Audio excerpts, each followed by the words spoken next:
जिला चिकित्सालय का निरीक्षण किया आपने, क्या कुछ निर्देश दिए और क्या कुछ कमियां पाई हैं? दोनों ही ओपीडी का भी और ट्रॉमा सेंटर और मैटरनिटी विंग का भी निरीक्षण किया। और कुछ इश्यूज़ हैं, जैसे एक मेजर प्रॉब्लम ये है कि अटेंडेंस की संख्या बहुत ज़्यादा रहती है, नॉर्म से भी ज़्यादा रहती है। और उसके चलते हुए कई बार ये देखने में आया है कि सभी इंक्लूडिंग आप लोगों के माध्यम से फ़ोटोज़ भेजी जाती हैं कि अव्यवस्था है, बहुत सारे लोग हैं, बैठने की जगह नहीं है। तो उसका एक नॉर्म फिक्स रहता है कि कितने अटेंडेंस पेशेंट के साथ में रह सकते हैं। और उसके अलावा जो अटेंडेंट्स हैं उनके लिए भी व्यवस्था करने के लिए अभी हमने नगर पालिका को भी और हॉस्पिटल एडमिनिस्ट्रेशन को भी बोला है कि या तो फिर जितने अटेंडेंट्स वहाँ पे अलाउड हैं उतने ही रहें, उस पर एक तो थोड़ी निगरानी रखी जाए।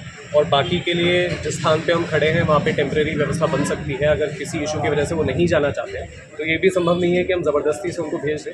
तो उनके लिए यहाँ पे रात में रुकने के लिए अरेंजमेंट किया जा सकता है, तो उसके लिए बताया गया है। पास में ही उनकी कैंटीन भी चलती है, तो वहाँ पे खाने पीने की भी व्यवस्था भी अटेंडेंट के लिए हो जाएगी। और उनके रुकने के लिए भी यहाँ पे फिर जितने समय वो रुकना चाहें यहाँ पे रुक सकते हैं, ताकि हॉस्पिटल के अंदर में साफ़ सफाई और व्यवस्था बन सके। सर, कल जो घटना घटित हुई उसको लेकर क्या कार्रवाई की जा रही है और किन लोगों को जिम्मेदार माना गया? उसके लिए मैंने सिविल सर्जन और सीएमएचओ से रिपोर्ट मांगी थी।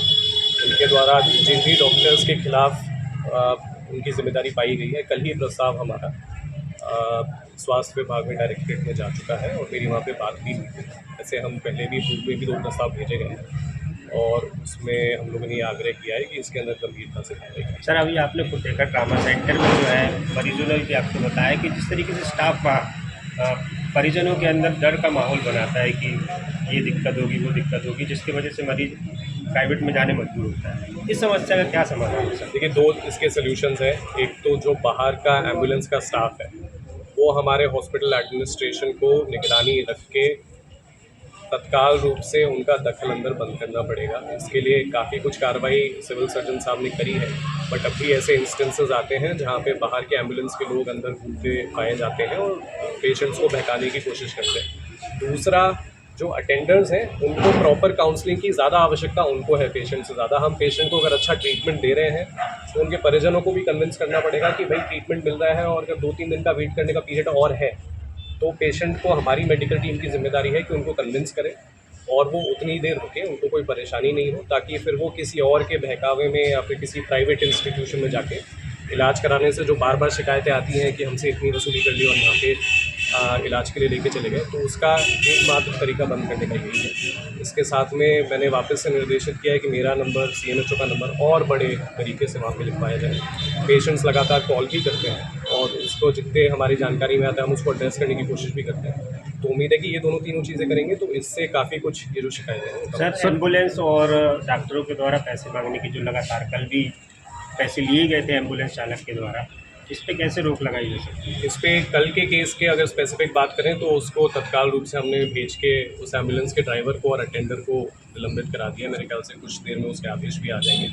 पिछले बार जो ऐसी घटना हुई थी उसके संबंध में एफआईआर भी करा दी गई थी और उसकी गिरफ्तारी भी कर ली गई थी। पहले हॉस्पिटल के कैंपस के अंदर ही बहुत सारी प्राइवेट एम्बुलेंसेस खड़ी हुई थी। अभी उन सभी एम्बुलेंसेस को बाहर कर दिया गया है, बट ये आप जो बता रहे हैं वो बिल्कुल सही है कि कुछ लोग अब भी आके अंदर पेशेंट्स को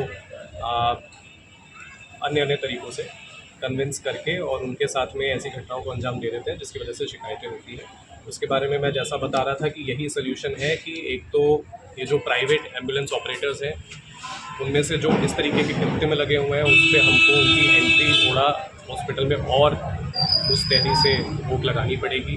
और उसके लिए हमारा जितना इनके साथ ये समस्या है कि सिक्योरिटी इनके पास में कमी है, बट मैंने इनको ये निर्देशित किया है कि जहाँ पे भी आवश्यकता पड़े पुलिस का भी सहयोग लें और जहाँ पे आवश्यकता पड़े आप अपनी टीम को ग्रुप बना के उन पर कार्रवाई करें, उनको बाहर करें। सर, आई वार्ड में काफ़ी भीड़ भाड़ रहती है, समस्या रहती है, मरीज भी ज़्यादा है, कैसे इसमें सुधार हो? अभी हमने आई वार्ड में वार्ड को बड़ा करने के लिए काम सैंक्शन किया है और उसमें मेरे ख्याल से 15 एक्स्ट्रा बेड्स आई वार्ड में लगने वाले हैं। 15 एक्स्ट्रा बेड्स हम लोग लगवाएंगे, जिससे क्योंकि आई वार्ड की सर्विसेज अच्छी हैं तो वहाँ पे पेशेंट्स की संख्या भी ज़्यादा है, तो 15 एक्स्ट्रा बेडेड वहाँ पे एक वार्ड का मेरे ख्याल से 2-3 महीने में काम कंप्लीट हो जाएगा। जो लोकेशन आप लोग पीछे देख रहे थे वहीं पे हम उसको एक्सटेंड करेंगे। इसके साथ में ही वहाँ पे 2 मशीनों की भी डॉक्टर्स ने आवश्यकता बताई है। मैं प्रयास करूँगा कि 1-2 दिन में किसी न किसी मत से उसको भी सैंक्शन मिले। सर, डीआईसी के सामने